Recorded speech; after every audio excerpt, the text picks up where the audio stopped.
नमस्कार। आज सुबह संसद की सुरक्षा में बड़ी चूक से हड़कंप मचा हुआ है। लोकसभा के अंदर दो लोगों ने दर्शक दीर्घा से कूदकर कैनिस्टर से रंगीन धुआं छोड़ा। इन लोगों को पहले सांसदों ने ही पकड़ लिया।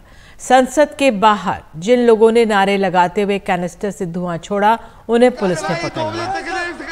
राहत की बात यह रही कि किसी की जान को कोई नुकसान नहीं हुआ, लेकिन सवाल उठ रहे हैं कि इतनी कड़ी सुरक्षा के बीच ये लोग कैसे जूते में छिपाकर कैनिस्टर अंदर ले जाने में कामयाब रहे। बहरहाल दिल्ली पुलिस की anti terror unit special cell जांच में जुटी हुई है, लेकिन गंभीर सवाल ये भी है कि इस वारदात को अंजाम बड़ी प्लानिंग के साथ उस दिन अंजाम दिया गया जिस दिन संसद पर 2001 में हुए हमले की 22वीं बरसी है। स्पीकर ओम बिरला ने सभी दलों की बैठक बुलाई है, जिसमें सुझाव सबसे लिए जाएंगे। बहरहाल सूत्रों के मुताबिक अब पूर्व और मौजूदा सांसदों के निजी सहायक संसद भवन में एंट्री उनकी बंद कर दी गई है। अब दर्शक भी संसद की कार्रवाई देखने नहीं जा पाएंगे। साथ ही अब दर्शक दीर्घा को शीशे से कवर किया जाएगा ताकि भविष्य में कोई वहां से कूद ना सके। इसके अलावा एयरपोर्ट की तरह संसद में भी बॉडी स्कैनिंग मशीनें लगाई जाएंगी। संसद में निगरानी कर्मचारियों की संख्या बढ़ाने का भी फैसला लिया गया है। आइए सुनते हैं क्या कहना रहा ओम बिरला स्पीकर का। जो घटना शून्यकाल के समय घटित हुई थी, उस घटना की लोकसभा अपने स्तर पर संपूर्ण जांच कर रही है और इस संबंध में दिल्ली पुलिस को भी आवश्यक निर्देश दे दिए गए हैं। लेकिन जो हम सबकी चिंता थी कि वह धुआं क्या था, वह अभी तक प्रारंभिक जांच में जो जांच की उसमें वह साधारण धुआं और सनसनी फैलने वाला धुआं था, इसलिए उस धुएं की कोई ऐसी चिंता का विषय नहीं। उसकी प्रारंभिक ठीक से जांच कर ली गई है। प्रारंभिक जांच के अंदर जो प्रारंभिक जांच आए वह दोनों लोग पकड़ लिए गए हैं, उनकी सारी सामग्री को जब्त कर लिया गया है और जो दो लोग बाहर थे उनको भी गिरफ्तार कर लिया गया है। आज की घटना पर चर्चा करने के लिए स्पीकर ने सभी दलों की बैठक बुलाई, जिसमें सुरक्षा कर्मियों की कमी का मुद्दा उठा। चूक क्यों हुई, ये सबका सवाल है। हमारे पुराना सदन में जो व्यवस्था हमें मिलते थे, बाहर वालों की मिलते थे, मीडिया वालों को मिलते थे, विजिटर को मिलते थे, वो सारे व्यवस्था नए सदन में चालू करते समय गहन अध्ययन नहीं की गए। नहीं तो एक ही दरवाजे से, मकर दरवाजे जिसको कहते हैं, एमपी, सारे विजिटर, सारे सुरक्षाकर्मी एक ही दरवाजे से गुजरते होते हुए सही ढंग से जांच पड़ताल में खामियां रही गई। तो संसद की कार्रवाई के दौरान हंगामा करने वाले दो युवकों में एक सागर शर्मा मैसूर से बीजेपी सांसद प्रताप सिम्हा के पास से अंदर दाखिल हुआ। इसकी जानकारी मिलने के मैसूर में कांग्रेस कार्यकर्ताओं ने उनके घर के बाहर विरोध प्रदर्शन किया। तृणमूल कांग्रेस इस आधार पर उनसे इस्तीफा मांग रही है।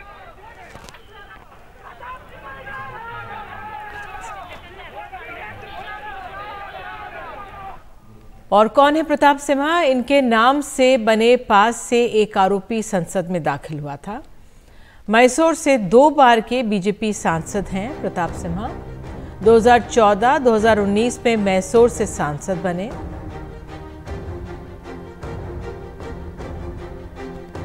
2014 में पत्रकारिता से राजनीति में आए। बीजेपी युवा मोर्चा के पूर्व अध्यक्ष भी रह चुके हैं। और इस पूरे मामले में जिस तरह से साजिश में 6 लोगों की बात सामने आई है, 5 पकड़ लिए गए हैं, एक फरार है। अधिक जानकारी के लिए सीधे चलते अपने सहयोगी मुकेश सेंगर के पास, जो सुबह से ही नजर बनाए हुए हैं। मुकेश, क्या डिटेल्स मिली हैं साजिश के बारे में, इन लोगों के बारे में? देखिए, अभी तक जो दिल्ली पुलिस ने आरोपियों से पूछताछ की है उसमें ये बात सामने आई है कि इस पूरी कॉन्स्पिरेसी में 6 लोग शामिल हैं। उनमें से 4 लोगों को पुलिस ने अरेस्ट कर लिया है, जिसमें नीलम है और मनोरंजन डी हैं, सागर शर्मा हैं, इसके अलावा अमोल शिंदे हैं। ये सभी अलग अलग राज्यों से हैं और लखनऊ से हैं, महाराष्ट्र से हैं, मैसूर से हैं, हरियाणा से हैं। और पुलिस को जानकारी मिली है कि ये लोग सोशल मीडिया प्लेटफॉर्म पर एक दूसरे से मिले थे, सबकी दोस्ती हुई, संपर्क में आए। उसके बाद इन लोगों ने संसद पर इस तरह की हंगामे की प्लानिंग की और पूरी प्लानिंग के साथ ये बीती रात गुरुग्राम के सेक्टर 7 में आए, जहां पर ये विक्की शर्मा के घर में रुके। उसके बाद आज सुबह गुरुग्राम से ये दिल्ली पहुंचे। दिल्ली पहुंचकर 2 लोग जो है वो पार्लियामेंट के अंदर गए और 2 लोगों ने पार्लियामेंट के बाहर हंगामा किया। जो ललित झा है इस केस में, ललित झा जो बाहर पार्लियामेंट के लोग थे, नीलम और अमोल शिंदे, उनका जो वीडियो था हंगामे का वो शूट कर रहा था। लेकिन जैसे ही उसने देखा कि पुलिस ने दोनों को डिटेन कर लिया है, उसके बाद वो वहाँ से भाग गया और भागते वक्त 4 लोगों के मोबाइल, यानी जो 4 लोग पकड़े गए हैं उन सभी के मोबाइल वो अपने साथ में ले गया है। तो पुलिस ललित झा की तलाश कर रही है। विक्की शर्मा और उसकी पत्नी को डिटेन कर लिया गया है। जो 4 लोग पकड़े गए हैं उनसे पूछताछ चल रही है। अब तक का इस पूरे हंगामे का जो मोटिव है वो साफ नहीं हो पाया है, क्योंकि बार बार जो आरोपी हैं वो अपने स्टेटमेंट चेंज कर रहे हैं। पुलिस के मुताबिक ऐसा हो सकता है कि इसके पीछे कोई और शामिल हो, उसके बारे में पूछताछ चल रही है। सभी के कॉल डिटेल्स देखे जा रहे हैं, सोशल मीडिया प्रोफाइल देखा जा रहा है और जहाँ जहाँ के ये लोग रहने वाले हैं वहाँ पर पुलिस की टीमें गई हैं और सभी का बैकग्राउंड देखा जा रहा है, जिससे ये मालूम चल पाए कि इनकी पिछली एक्टिविटी क्या रही हैं। तो पुलिस इस पूरे मामले में जांच में लगी हुई है और तमाम जो टीमें हैं। जी, संक्षेप में मैं आपसे पूछना चाह रही थी कि कितनी सुरक्षा लेयर्स होती है हमारे संसद की, और साथ ही जो अब एजेंसियां जांच कर रही हैं, क्योंकि हम जानते हैं इस दिन को लेकर 13 दिसंबर को लेकर पहले से ही धमकियां जारी की जा रही थी, विदेश में बैठे लोग कर रहे थे। उस लिहाज से ये चूक हुई है। जो सुरक्षा तंत्र है हमारा, वहाँ पे क्या कहा जा रहा है आज की घटना को लेकर? देखिए, 2001 में जो संसद है वो आतंकी हमले का दंश झेल चुकी है और उसके बाद संसद की सुरक्षा नए सिरे से लगाई गई थी। जो नया पार्लियामेंट हाउस बना है वहाँ पर 3 लेयर की सिक्योरिटी होती है, फ्रिस्किंग होती है, सामान की जांच होती है, उसके बाद पास बनते हैं और फिर आप अंदर जा पाते हैं। तो इस मामले में ऐसा हुआ कि चूँकि पास एक सांसद के रिकमेंड करने पर ये पास बने थे, लेकिन जो आरोपी थे वो अपने जूतों के नीचे जो स्मोक गन थी या स्मोक था उसको छिपाकर ले गए। तो निश्चित तौर पर जिस तरह के इनपुट पहले से आ रहे थे कि आज के दिन, यानी कि संसद पर हमले की बरसी के दिन संसद पर लोग हंगामा कर सकते हैं, और खालिस्तानी आतंकवादी पन्नू ने भी धमकी दी थी कि वो आज के दिन अपने लोगों से पार्लियामेंट में हंगामा करवाएगा। इसको देखते हुए संसद के बाहर और संसद के अंदर मल्टी लेयर्ड सिक्योरिटी तैनात थी।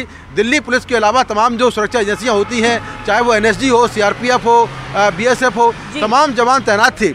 इसके बाद भी ये लोग वहाँ पर पहुँच गए और 2-2 के ग्रुप में ये लोग अंदर बाहर गए और वहाँ पर हंगामा किया। तो सुरक्षा को लेकर बहुत बड़ी चूक है, बहुत बड़े सवाल हैं, जिसको लेकर इंक्वायरी चल रही है। बिल्कुल, बहुत बहुत धन्यवाद मुकेश आपका इस जानकारी के लिए। तो अमृतसर से कांग्रेस सांसद गुरजीत सिंह औजला ने सबसे पहले दूसरे व्यक्ति को पकड़ा और उसके हाथ में जो कैनिस्टर था वो उसे लेकर छीना और फौरन दौड़कर सदन के बाहर चले गए थे। उनके हाथ में अभी भी पीले निशान है और लोकसभा स्पीकर ने इस घटना के बाद उन्हें शाबाशी दी है। आइए सुनते हैं उन्हें। 0 आवर चल रहा था, उसके बाद आउटसाइड जर्नल होना था लंच के लिए, तो मैं 17 नंबर मेरा भी आज 0 आवर में बोलने का फार्मर इश्यू पे बोल के मैं बैठा ही था। इतनी देर में हमारे लेफ्ट साइड में गैलरी है, स्पीकर के बिल्कुल सामने, तो हम तो बिल्कुल स्पीकर के राइट साइड लेफ्ट साइड में बैठते हैं, तो उसके बिल्कुल सामने हमारी लेफ्ट में वो गैलरी थी। ऊपर से शोर आता है कि आदमी पकड़ो पकड़ो होता है कि घुसे हैं, तो मैंने देखा 2 आदमी नीचे टपके वहाँ से, एक आदमी ऊपर से भागता जा रहा है स्पीकर की तरफ, तो हमने वहाँ से शोर किया कि पकड़ो इनको, जो बड़ा मतलब ललकारा उनको, और वो हमारे साथी सांसद उठ के उसने हनुमान बहनी वाला उसकी तरफ भागा, उन्होंने सबने दबोच लिया। तो मेरे को पता था एक पीछे भी है, क्योंकि उनका तो मुंह स्पीकर की तरफ था, मैंने उसको देखा था, तो मैंने भाग के उसकी तरफ गया कि एक आदमी वहाँ छुप गया है। जब मैं गया उतनी देर में उसने वो बम्प जो है वो जूते से निकाल कर, जूतों में इन्होंने फिट कर रखा था नीचे, उन्होंने वहाँ से निकाल कर उसने वो आगे भागना शुरू किया कि मैंने अभी स्पीकर की तरफ, फिर उसने दबोच लिया मैंने उसको, और दबोच कर वो बम छीना उससे। जब बम छीना तो वो कुदरती बात है उसने भी रिटेलिएट किया, धक्का मुक्की हम हुए, तो उतनी देर में वो छीना गया मेरे से, सिक्योरिटी आ गई, मैंने उसको उनके हवाले करके, तो मैं फिर वो बम लेकर मैंने मतलब बात तो मैं ज़्यादा कर रहा हूँ, ये 3 सेकंड का ही वाकया था, तो वो छीन के मैंने बाहर की तरफ भागा। और जिस हाथ से आपने पकड़ा वो एक बार दिखाया गया, उसमें अभी भी मार्क है, ये मार्क है, ये मतलब ये पीला सा मार्क है ना, ये थोड़ा जला भी है, इससे पकड़ के मतलब जी। तो इसमें जलन हो रही है आपको हाथ में अभी? तो थोड़ा बहुत तो रहेगा ही, क्योंकि वो गर्म था बहुत ज़्यादा। मध्य प्रदेश और छत्तीसगढ़ में नई सरकार ने शपथ ले ली है। दोनों शपथ समारोह में प्रधानमंत्री मोदी की मौजूदगी रही। मध्य प्रदेश में उज्जैन दक्षिण सीट से विधायक मोहन यादव मध्य प्रदेश के मुख्यमंत्री बन गए हैं। जगदीश देवड़ा और राजेंद्र शुक्ला ने उप मुख्यमंत्री पद की शपथ ली। वहीं छत्तीसगढ़ में विष्णुदेव साय ने मुख्यमंत्री पद की शपथ ली। रायपुर के साइंस कॉलेज मैदान में समारोह हुआ। अरुण साव और विजय शर्मा उप मुख्यमंत्री बने। कई राज्यों के मुख्यमंत्री समारोह में शामिल हुए।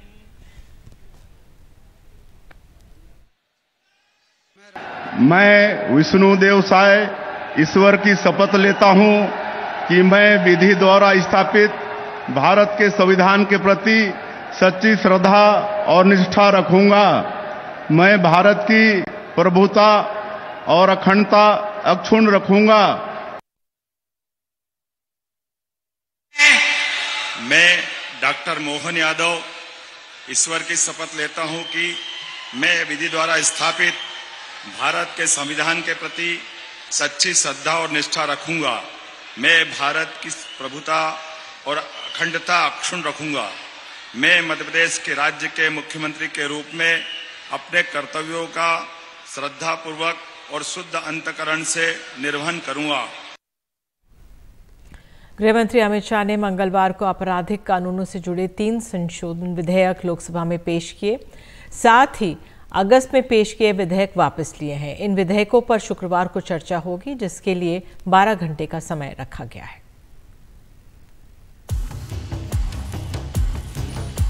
इस साल लंदन, सैन फ्रांसिस्को और कनाडा के शहरों सहित कई जगहों पर भारतीय वाणिज्यिक दूतावासों पर सिख आतंकवादियों के हमले हुए। अब ऐसे हमलों को आतंकी हमला माना जाएगा।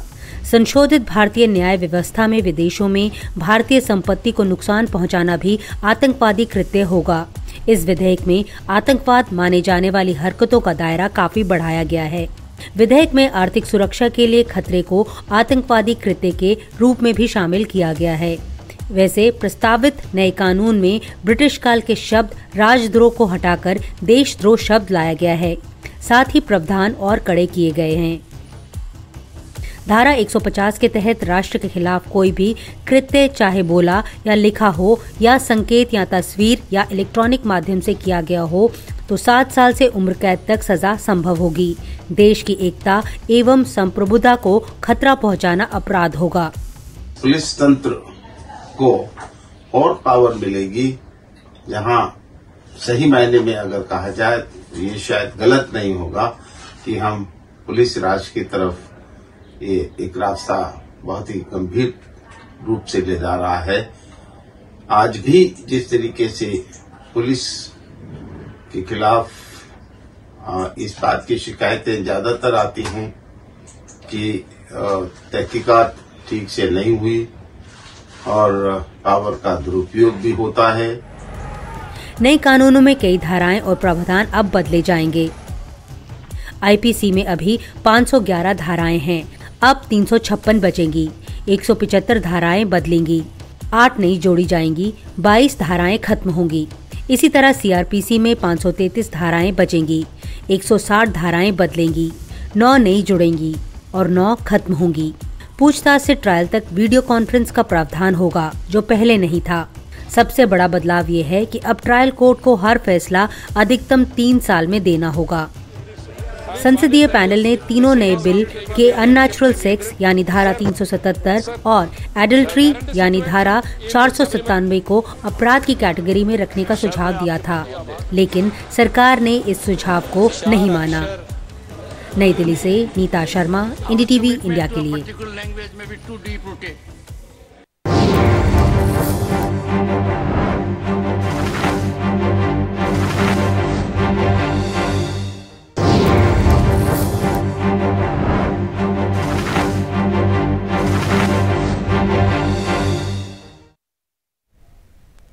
महादेव ऐप के मालिक और प्रमोटर रवि उप्पल को दुबई में हिरासत में ले लिया गया है।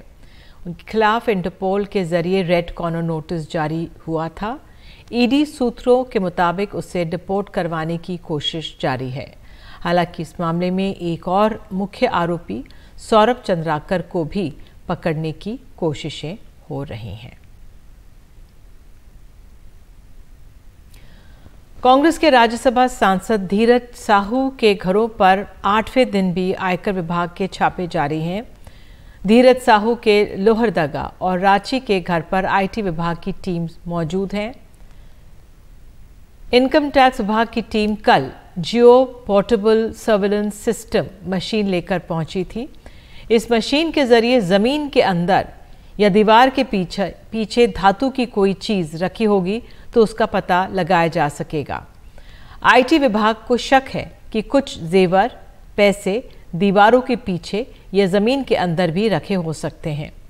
छापों में अब तक 350 करोड़ से ज्यादा कैश बरामद हो चुका है। और अब एक ऐसा वीडियो जिसे देखकर आप हैरान भी हो जाएंगे और अपनी गाड़ी की सुरक्षा को लेकर परेशान भी होंगे। देखिए कैसे बिना तोड़ फोड़ किए एक कार चोरी की जा रही है।